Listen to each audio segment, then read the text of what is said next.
The type of outlier that I'd like to talk to you about tonight is a type of outlier that we as societies tend to hold up to really high points of esteem, the ones that we really admire.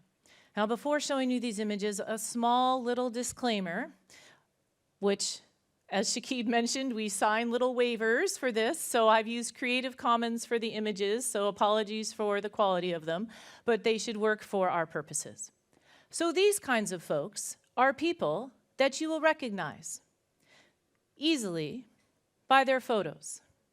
People who have reached the top of their fields, in this particular case, the world of movies.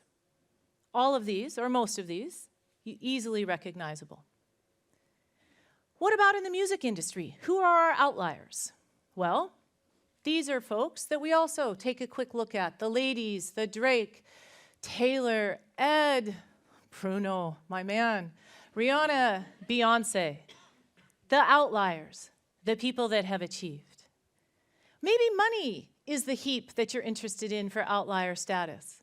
So you'll see names like these and immediately recognize lots of them, taken from the list of the top 20 billionaires in the world.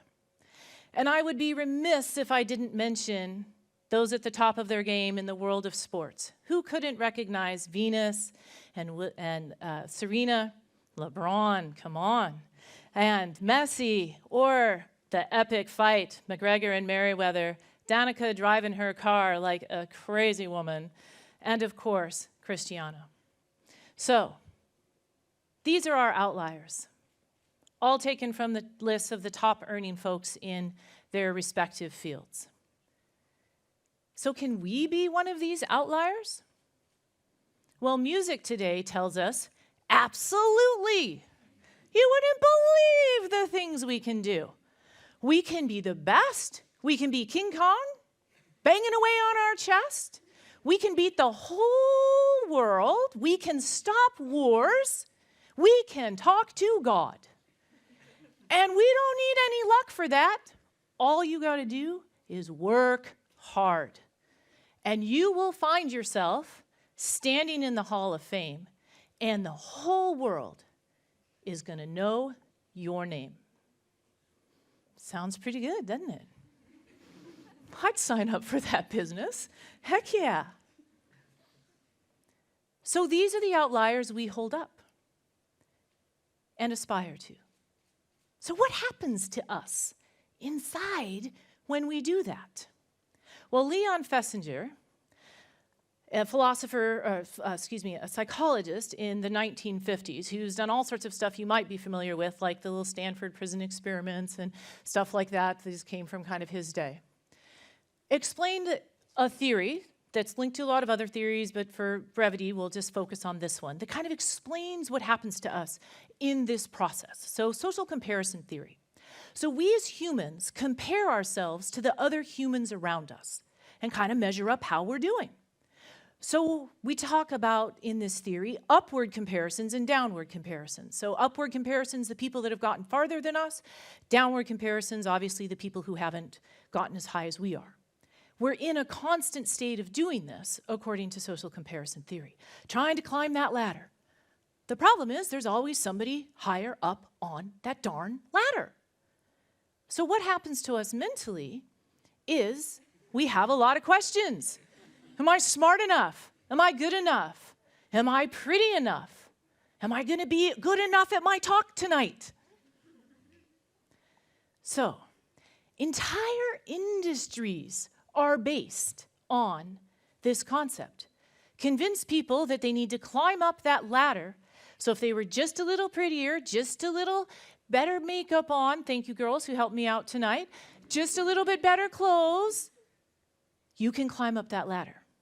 So there's a ton of examples of this, but I want to talk about one in particular. The most popular video game in the world right now, Fortnite, is entirely based, their entire monetary process and model is based on social comparison theory. This is a free game that is taking in hundreds of millions of dollars. How are they doing that? Well, it's free. So I want to play Fortnite, so I rock up to play Fortnite, and this is what my little character is going to look like. So my little character is going to get dropped in with roughly 100 other little characters on a little island. We pick up little weapons, and we shoot each other, and the last one standing wins. Now, I do have to give props to Fortnite, because as you can see, there's attempt at gender balance and a reasonable racial balance, and very interestingly, you don't get to pick this avatar. So boys play girls and girls play boys, which I kind of suspect might be doing some interesting things to gender stereotypes, but that's a topic for another TED Talk. So you get your little avatar, you're all excited, and you get dropped onto either Battle or Spawn Island, depending on your vernacular. So you get there all excited to play, and what do you see?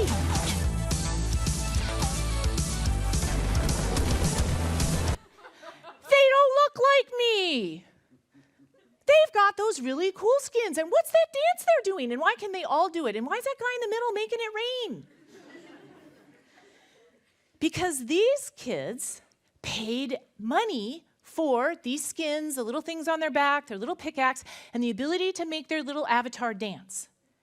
But not one of those things gives any competitive advantage in this game. You get nothing for spending money. Nothing, literally nothing, except you get to look cool. And when you kill someone, you can dance on them. So, the paid content in Fortnite are things that look like this. These are the skins from the last season. They go in 10-week seasons. Calamity, super famous. You should see the little Ellen clip with playing with one of the best players in the world. Or these are some of the skins from this season. So an entire company whose economic model, business model, relies on kids wanting to fit in, be better than, climb up that social ladder with their skins and their little dances. Now, second theory that'll help us make sense out of this, or model you could talk about. It's called the long tail of the distribution, first articulated by Chris Anderson back in 2004. And what Chris talked about is the relationship between the sales of products and the views and the hits on those products. So what we have at the top of the graph up here is a very, very, very small amount of media content gets the vast majority of the hits. And everybody else is in this long tail of the distribution, fighting mightily, trying to get a click, trying to get a view. So we've seen this. You'll be very familiar with this. So let's see how many of you are familiar with this. Gangnam Style. Gangnam Style. Gangnam Style. Gangnam Style. So Gangnam Style, the first video to reach 1 billion hits on YouTube back in 2012, roughly 6.5 years ago. I just checked yesterday putting this together. It's up to almost 3.3 billion hits. So that means just under half of the population of the entire world has clicked on this video, assuming 1 click per person. How about this? Despacito, quiero desnudarte a besos despacito, firma las paredes de tu laberinto. Not the Bieber version. Thank God. So, sorry, Justin. This one, almost 6 billion views. 75% of the world's population has seen this video. So this is where the vast majority of the hits, this is where the attention goes. So what do we do in that situation? Well, we all believe that we will have that chance. Everybody will have that chance for their 15 minutes of fame. As Eminem tells us, what are you going to do when you get that chance? Are you going to let it slip away, or are you going to capitalize on it? Because if you capitalize on it, work hard, you will be in the Hall of Fame. Unfortunately for the protagonist of this song, he doesn't succeed in doing that and ends up back in changing baby diapers and all sorts of other fun things. So we're told we should be reaching this outlier status. We hold these outliers to very high esteem. We are comparing ourselves constantly, and we're told that we can do it. But what's actually happening is that instead, this breeds a lot of alienation. Now, Karl Marx first talked about this concept of alienation in modern humans well over 100 years ago. And Marx, of course, linked it primarily to economic issues, so people being quite separated from the products of their work. But multiple scholars since that time have linked the concept of alienation not just to economic, but to a number of other sorts of issues societally, and that as the bigger we get, strangely enough, the more separated from each other and alienated from each other we become. Now, this hasn't escaped notice in our popular music, and in fact, leads us to kind of ask this question. Oh, who are you? Come on, tell me, who are you? This song by The Who Are You, topped Billboard charts in multiple countries. It's a roughly 5-minute long song. 48 seconds of it tell the story of the protagonist, who is a guy toiling away in his 11-hour-a-day job with no sense of who he is or what he's doing, goes to the pub at night, drinks too much, pontificates like a philosopher on his bar stool, and gets into some fisticuffs. 2 minutes and 28 seconds of this song ask you this question over and over and over again. Such a powerful question that this song was propelled into the top charts, like I mentioned, and consistently shows up in media, TV shows, stuff like that, since that time. So we're alienated. We're told we are supposed to reach this really high status. We're working our little tails off trying to get to that status. But what is that status really? What results from that search? Well, we end up being, and Yassine, you and I should have talked. We end up being lost inside. This song, which most of you will be familiar with, Wake Me Up When It's All Over, propelled Avicii into international stardom, one of the top DJs internationally, who achieved this status through his ability, had outlier status, and unfortunately recently chose to end his own life. Achieving that status doesn't fill the inside. Unfortunately, there are countless numbers of people like this who have achieved this status, who have nonetheless chosen to end their own lives.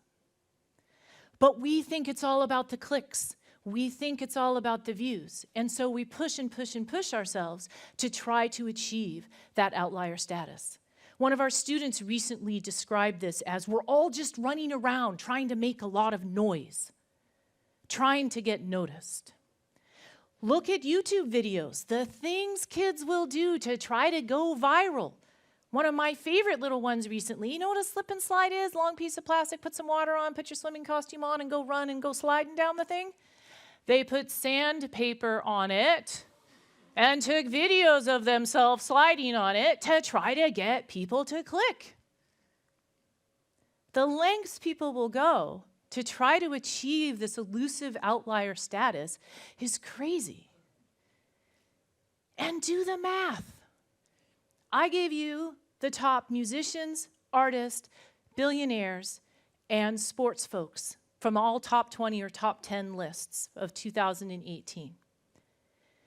There's 7.9 billion people on the planet, and they're in the top 20. You don't have to be a math expert to figure out that that's not gonna be us. So, what should we do? Well, my argument is that who we really are is a fundamental question of what's inside. And so you have a choice. There's a fork in the road. Do you choose to try for outlier status, or do you choose to take a road less traveled? Well, then what do you do when you're on that road? Obviously, I think you should take the less traveled one. But what do you do? How do you manage that? Because there's not a lot of guidance for how to do that nowadays. I find two authors particularly helpful to make it through this idea. One of them is Stephen Covey, the late Stephen Covey, who wrote this incredibly influential book that talks about the 7 habits. but sometimes not fully grasped in the book before you get to the 7 habits is the mental shift he tells you you need to undergo in order to live that kind of a life.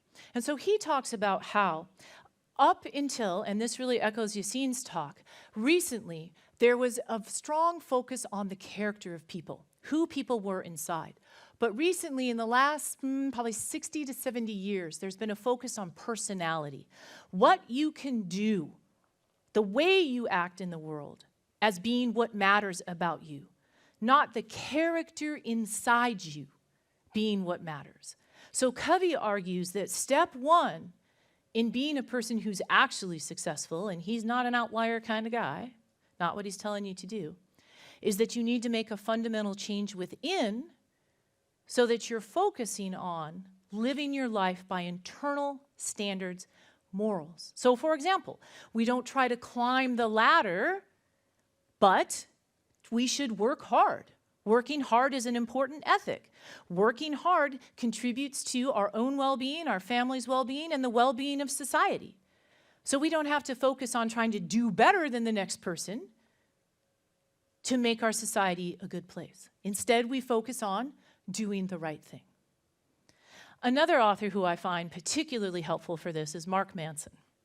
His Subtle Art of Not Giving. What Manson tells us is that there's a myth of exceptionalism, which is, in my terms, seeking to be an outlier.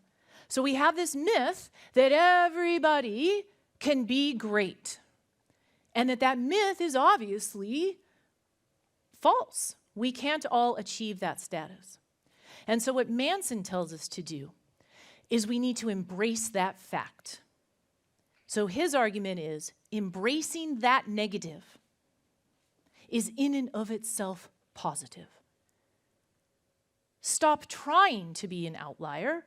Accept the fact that we're not going to have our names on the Hall of Fame, and instead live for the things that should truly matter in our lives. So when you take these two together, the moral framework inside with the focus on things that should actually matter, we end up with, hopefully, life in the normal distribution, which is where the vast majority of us as humans will be. So my challenge to you is, don't seek that outlier status of this particular type, but instead, embrace life in the middle. Thank you.